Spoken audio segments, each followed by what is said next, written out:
بيع عبارة عن مجموعة من المهارات. المهارات دي مش لازم تبقى موجودة عند البياع بس، بل بالعكس مهم جدا انت كشخص عادي يبقى عندك المهارات دي، عشان المهارات دي هي اللي هتقدر تنقذك من مجموعة من المواقف اللي هتتعرض ليها يوميا. لو انت رايح تعمل انترفيو، مهم جدا تعرف تبيع نفسك في الانترفيو ده.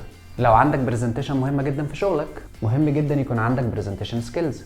لو بتشتغل كاستمر سيرفيس ودورك ان انت تحل مشاكل العملاء، مهم جدا تكون بتعرف تحدد مشاكل العملاء وتحلها.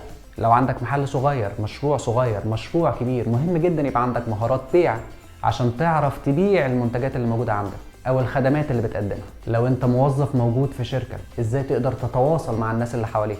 لو عندك مشكلة، ازاي تقدر تحددها وتحلها. كل دي مهارات مهم جدا تبقى موجودة عند الاشخاص، وهي دي المهارات اللي بتبقى موجودة عند البياع.